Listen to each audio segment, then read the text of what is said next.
Everyone, so welcome back to my YouTube channel.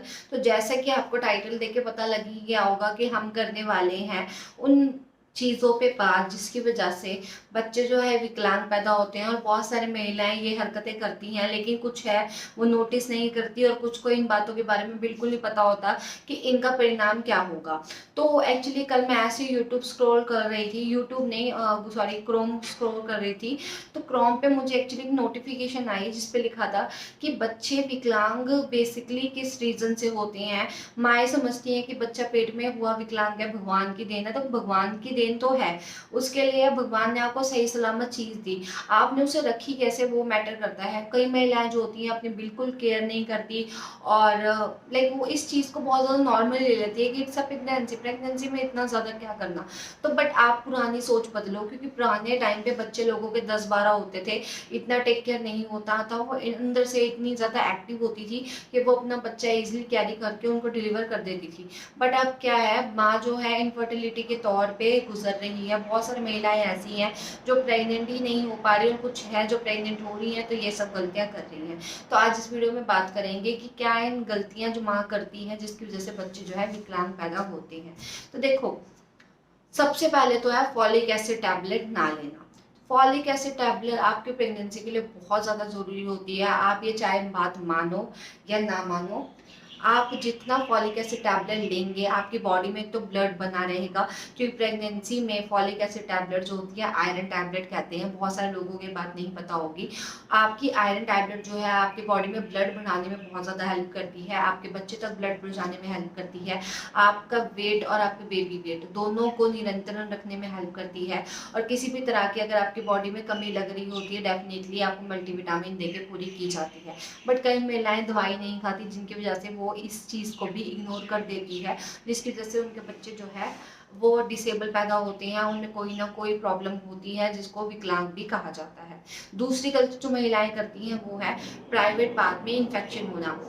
आपके private part में आपको खुजली हो रही है, जलन हो रही है, या आप अपने प्राइवेट पार्ट का बहुत सही से ध्यान नहीं रख पा रहे हो, बार बार यूरिन कर कर आके उसको अच्छे से साफ नहीं कर रहे हो, या उस पर कोई बाहर का केमिकल वाला प्रोडक्ट लगा रहे हो। चाहे कई महिलाएं मैंने खुद देखी हैं जो परफ्यूम भी लगाती हैं। देखो, आप अगर साफ अच्छे से करेंगे बिना लाइक साबुन वगैरह से, तब भी इट स्मेल गुड। ऐसा कुछ नहीं है कि आपको परफ्यूम लगाने की जरूरत पड़ेगी या आपको बाहर से केमिकल वाले प्रोडक्ट लेने की जरूरत पड़ेगी। आप उसका अच्छे से ख्याल रखो, उसको साफ सुथरा रखो, तो आपके प्राइवेट पार्ट में कभी इन्फेक्शन होगा नहीं, जिसकी वजह से भी बच्चे विकलांग होते हैं, क्योंकि आप जो है प्राइवेट पार्ट को इतना ज़्यादा इंपॉर्टेंस नहीं देते हो प्रेगनेंसी के टाइम पे, और वो इन्फेक्शन फैलता फैलता आपके यूट्रस तक पहुंच जाता है और बच्चों को इफेक्ट करता है। तीसरी जो गलती है वो है शोरगुल वाली जगह जाना। आजकल के दौर पे पहले बूढ़े बुजुर्गों की कहना कौन मानता है, लोग कहते थे प्रेग्नेंट हो तो घर में रहो। उनका लॉजिक ठीक था, मगर उनके बोलने का तरीका में भी गलत हो सकता है, लॉजिक उनका एकदम ठीक रहता था। क्योंकि बाहर निकलेंगे, शोरगुल वाली जगह पे जाएंगे, डीजे वगैरह बज रहे होंगे। प्रेगनेंसी में ऐसी कहीं भी जगह जाए पे बच्चे के कान पे इफेक्ट पड़ता है। 22वें हफ्ते से बच्चा जो है सुनने की क्षमता बच्चे की आ जाती है, आपकी हर एक बात सुन रहा होता है। बट अगर कोई भी ऐसी जगह आप जाते हो जहाँ पे बच्चे के बहुत ज़्यादा साउंड हो, तो बच्चे के कान पे इफेक्ट पड़ता है, जिसकी वजह से बच्चा जो है बहरा भी पैदा होता है, साथ में गूंगा भी पैदा होता है। ये दो आपको प्रॉब्लम एक साथ फेस करनी पड़ती है अगर आप कोई भी शोरगुल वाली जगह पे जाते हो। फोर्थ अगर मैं बात हूँ तो वो है बाहर का खाना। सबको बहुत पसंद होता है बाहर का खाना, मुझे भी बहुत था, मैंने भी खाया है, बट इतना नहीं खाया कि हद ही कर दो। आप घर का खाना खाओ, अपनी डाइट अच्छी रखो, उसके अलावा आप हफ्ते में एक बार चाहो तो बाहर का खाना खा सकते हो, बट बाहर का खाना आपको इतना भी नहीं खाना चाहिए, आपको थोड़ा सोच समझ के खाना चाहिए। आपको अगर मन कर ही रहा है, आप ट्राई करो घर में आप साफ सुथरे हाथ से बनाओ, क्योंकि बाहर के खाने में मोस्टली चाइनीज होते हैं, तो अजीनोमोटो होता है जो प्रेगनेंसी में बहुत ज़्यादा हार्म करता है बेबी को। साथ साथ में जंक फूड, अगर आप खुद देखो किसी जगह पे जाकर, वो बहुत टाइम पहले के वेजिटेबल्स काट के रखते हैं, बहुत टाइम पहले की सब्जियां कहाँ पे रख रखी है, कैसे वॉश करी हैं, और कुछ भी है वो ढक कर रखा है नहीं रखा, तो उस पर केमिकल्स और बहुत ज़्यादा हो जाते हैं, जिसकी वजह से वो अपने बच्चे को इफेक्ट करते हैं और बच्चे में न्यूरोलॉजिकल डिसऑर्डर हो जाता है। बच्चे के दिमाग में जो हल्की सी आपको मेंटल डिसेबिलिटी हो सकती है, तो आपको इस चक्कर में भी बाहर का जंक फूड अवॉइड करना चाहिए। पांचवा और लास्ट अगर मैं बात करूँ, जो सबसे ज़्यादा मेन गलती है वो है आपको बाहर का जूस वगैरह पीना। अब बाहर का जूस तो सब कहेंगे, जूस तो ऑब्वियसली बात है बाहर ही आता है। देखो बाहर का आता है लेकिन लोग पीते हैं पैक्ड। पैक्ड में क्या इशू है कि जब आप पैक्ड जूस पीते हो, वो कब का पैक्ड होता है, उसमें प्रिजर्वेटिव्स डाल रखे होते हैं, उसमें केमिकल डाल रखा होता है ताकि वो खराब ना हो।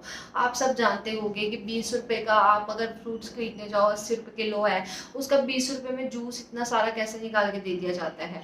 उसमें ऐड करा जाता है पानी, उसमें ऐड की जाती है चीनी, उसमें ऐड किए जाते हैं केमिकल्स, उसमें ऐड किए जाते हैं प्रिजर्वेटिव्स जो बहुत ज़्यादा हार्मफुल होते हैं। आप अगर 20 रुपए के कोई फ्रूट ला के खा लोगे, वो आपके लिए ज़्यादा बेनिफिट देंगे। अदरवाइज आपको जो है नहीं खा सकते हो तो आप उसको घर में ही जूस निकाल के उसी टाइम कंज्यूम करो, क्योंकि रखा हुआ जूस आप करेंगे उसमें जो है बैक्टीरिया लग जाते हैं, जिसकी वजह से बच्चे को इतना लाइक न्यूट्रिएंट्स को क्या देंगे, उसको हार्म ही करते हैं। तो आपको ये चीज़ें भी नोटिस करनी चाहिए जब आप कुछ लाइक खा रहे हो या फिर पी रहे हो। तो ये तो थी 5 गलतियाँ जो महिलाएं बहुत ज़्यादा करती हैं जब वो अपने प्रेगनेंसी के दौर में होती हैं। तो उम्मीद करती हूँ आप अगर इनमें से कोई गलती करते होगे तो बंद कर दोगे, क्योंकि बच्चा सबसे ज़्यादा इंपॉर्टेंट होता है प्रेगनेंसी टाइम में एक माँ के लिए। तो अब मिलती हूँ आपसे अगली वीडियो में, तब तक के लिए बाय बाय।